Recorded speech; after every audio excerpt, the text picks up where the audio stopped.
তৈরি হয়ে গেল খুব সহজেই কাজী নজরুল ইসলামের পছন্দের দুধ ঝিঙে পোস্তর শুক্তো। হিন্দু না ওরা মুসলিম ওই জিজ্ঞাসে কোনজন, কান্ডারি বল ডুবিছে মানুষ সন্তান মোরমার। সত্যি কলম তলোয়ারের থেকে অনেক অনেক বেশি শক্তিশালী। কবি কি সুন্দর এক লাইনে বুঝিয়ে দিলেন যে সত্যি তো আমরা সবাই একই মায়ের সন্তান, সে মা ভারত মাতাই হোক অথবা বিশ্বমাতা। নমস্কার, মধুস কিচেন বিএনজিতে আপনাদের স্বাগত। সামনেই কাজী নজরুল ইসলামের জন্মতিথি। পুছো না ক্যাসে মেরে রাইন বিতাই, এরকম অনেক হিন্দি সিনেমার গানে নজরুল গীতি ব্যবহার হয়েছে। এই গানটা কোন গানটা বলুন তো?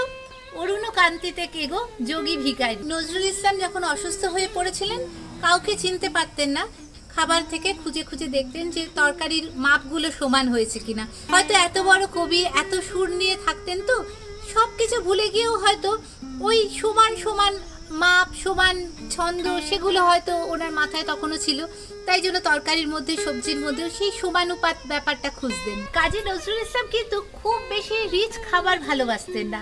পোলাও, মাংস, বিরিয়ানি সবকিছু বাড়িতে হলেও উনি সিম্পল খাবার ভালোবাসতেন। যেমন পোস্ত খেতে ভালোবাসতেন, ওই মাছ খেতে ভালোবাসতেন। নজরুল ইসলামের খুব পছন্দের খাবার ছিল দুধ ঝিঙে পোস্তর শুক্তো, ভীষণ ভালোবাসতেন উনি। চলুন আমরা শিখি আজকে, খুব তাড়াতাড়ি হয়ে যাবে, খুব সুন্দর একটা খাবার। দুধ ঝিঙে শুক্তো করতে প্রথমে লাগবে ঝিঙে। আমি হাফ কেজি ঝিঙে নিয়েছি, 3 পিস হয়েছে। প্রথমে এই যে শিরাগুলো আছে এগুলো একটা পিলার দিয়ে কেটে নেব। দুদিকটা এরকম ভাবে কেটে দিলাম। আর এই যে দেখুন এই যে শিরাগুলো আছে এগুলো কাটবো, কিন্তু পুরো ঝিঙের সবটা পুরো এরকম ভাবে কেটে দেব না, তাহলে না ভীষণ গ্যাদগ্যাদে হয়ে যাবে, টেস্ট ভালো লাগবে না। ঝিঙেগুলোকে উপর দিয়ে এরকম ভাবে কেটে নিয়েছি। এবার মাঝখান দিয়ে হাফ করে নেব, টুকরো করে নেব। এবার পাতলা করে করে কেটে নেব। এরকম ভাবে কেটে নেব। পাতলা পাতলা করে ঝিঙেটা কাটা হয়ে গেছে, দেখুন এরকম পাতলা পাতলা করে ঝিঙেটা কাটা হবে। ঝিঙেটা প্রথমেও ধুয়ে নিয়েছিলাম, এবার আবার এই জলে ভিজিয়ে রাখবো। ঝিঙেতে অনেক সময় পোকা টোকা থাকে, যে কোনো সবজি প্রথমেও ধুয়ে নেবেন। আর এখন আবার একটু ভালো করে ভিজিয়ে রাখছি যাতে খুব ভালো করে ধোয়াটা হয়ে যায়। শুক্তোর জন্য কিছু বড়ি লাগবে। তেল গরম হয়ে গেছে, এবার এই বড়িগুলো এর মধ্যে দিয়ে দেব। বড়িগুলো ভাজবো, খুব গরম কিন্তু করবেন না। খুব গরম তেল হলে কি হবে, বড়িগুলো পুড়ে যাবে। বড়িগুলো আস্তে আস্তে ভাজা হবে। আর শুক্তো অবশ্যই করে সর্ষের তেলে হবে। শুক্তো কিন্তু সাদা তেলে হবে না। এইভাবে তেল ঝরিয়ে নিয়ে তুলে দেবেন। খুব পাতলা পাতলা করে কেটে একটু নুন হলুদ দিয়ে উচ্ছে ভেজে নিলাম। ঝিঙে তো অল্প, আর ঝিঙে রান্না হলে খুব কমে যায় পরিমাণে, তাই জন্য উচ্ছেটা খুব কম পরিমাণে করলাম। উচ্ছে আর বড়িটা ভেজে নিলাম, আর একটু সামান্য সর্ষের তেল দিয়েছি। 3 টেবিল স্পুন হবে সব মিলিয়ে। একটা তেজপাতা হাফ করে এর মধ্যে দিয়ে দিলাম। ফোড়নের জন্য খুব সামান্য সর্ষে দিলাম, আর খুব সামান্য 5 ফোড়ন দিলাম। 5 ফোড়নে সবকিছু থাকে, রাঁধুনি থাকে, যেটা শুক্তোতে খুব ভালো লাগে। আমাদের কবিরা শুধু কবিতাই শেখাননি, সাথে সাথে রান্নাও শিখিয়ে গেছেন। কবিতা আছে না, খুকু রাধে শেখেনি, শুক্তোতে ঝাল দিয়েছে অম্বলেতে ঘি।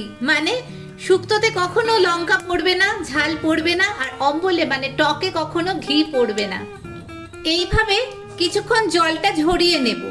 হাফ টিস্পুন নুন দিলাম, পরে যদি লাগে তখন আবার নুনটা দেব।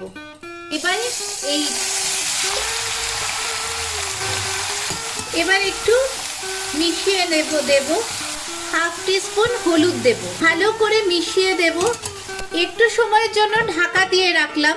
1 টেবিল স্পুন সর্ষে আর 2 টেবিল স্পুন পোস্ত, সামান্য একটু জল দিয়ে সর্ষে পোস্তটা বেটে নিলাম। 2-3 মিনিট হয়ে গেছে। ঝিঙে খুব তাড়াতাড়ি হয়ে যায়, দেখুন এর মধ্যেই নরম হয়ে গেছে। এবার ঢাকাটা খুলে দেব, এই জলটা শুকোবে। উচ্ছেগুলো এর মধ্যে দিয়ে দেব, একটু মিশিয়ে দিই। দেখছেন ঝিঙেটা আরো কমে যাবে, তাই জন্য উচ্ছেটা কম দিতে বললাম। এবার এই সর্ষে পোস্ত বাটাটা এর মধ্যে দিয়ে দেব। অল্প জল দিয়ে মিক্সি ধোয়া জলটাও এর মধ্যে দিয়ে দেব। সব সময় রান্নায় এরকম মিক্সি ধোয়া জল দেবেন, টেস্টও ভালো হবে, জিনিসগুলোও কাজে লেগে যাবে। খুব ভালো করে মিশিয়ে দেব আর এই জলটা একটু শুকোবে। 1 টিস্পুন অথবা 1 টেবিল স্পুন চিনি দিলাম।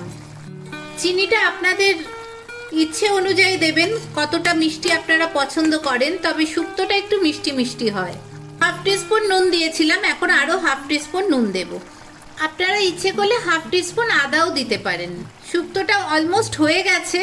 এবারে 1 কাপ দুধ, এটা জাল দেওয়া দুধ, এটা এর মধ্যে দিয়ে দেব। আবার খুব ভালো করে কিছুক্ষণ ফুটবে। খুব সুন্দর হয়ে গেছে, বেশ অনেকক্ষণ ফুটেছে। এবার নামাবার ঠিক আগে আগে 1 টিস্পুন ঘি দেব। আর এই যে বড়িগুলো আছে, এবার নামাবার ঠিক আগে বড়িগুলো দিয়ে দেব। অনেকে বড়িগুলো একটু ভেঙেও দেয়, আপনারা গোটাও দিতে পারেন।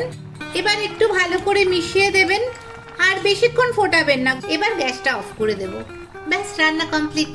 আর একটু সামান্য বড়ি যদি থাকে উপরে সাজিয়ে দেওয়ার জন্যও রাখতে পারেন। তৈরি হয়ে গেল খুব সহজেই কাজী নজরুল ইসলামের পছন্দের দুধ ঝিঙে শুক্তো। খুব তাড়াতাড়ি হয়ে গেল, আপনারাও বাড়িতে বানাবেন। আর আমার চ্যানেলে না অন্য শুক্তোরও রেসিপি আছে, যেটা নর্মাল আমরা খাই যে এমনি শুক্তো, সেই শুক্তোর রেসিপি আছে। আরও অনেক নানা রকম নিরামিষ রান্না আছে, আপনারা দেখতে পারেন। আমি এন্ড স্ক্রিনেও রেখে দেব আর ডেসক্রিপশনেও দিয়ে রাখবো, আপনারা দেখতে পারেন। ভালো লাগলে তো মধুস কিচেন বিএনজি কে সাবস্ক্রাইব করবেন, নতুন নতুন রান্না দেখবেন, আপনারা রান্না করবেন, আমায় জানাবেন কিরকম হয়েছে। ভালো লাগলে লাইক করবেন, শেয়ার করে দেবেন একটু সবার সাথে, সবাই মিলে আমরা রান্নাটা শিখবো। আর কমেন্ট করবেন, আমায় জানাবেন কেমন লাগলো, কেমন হলো, সবকিছু আমায় জানাবেন। কিন্তু আমি কিন্তু সব কমেন্টসের উত্তর দিই। ভালো থাকবেন সবাই, ধন্যবাদ।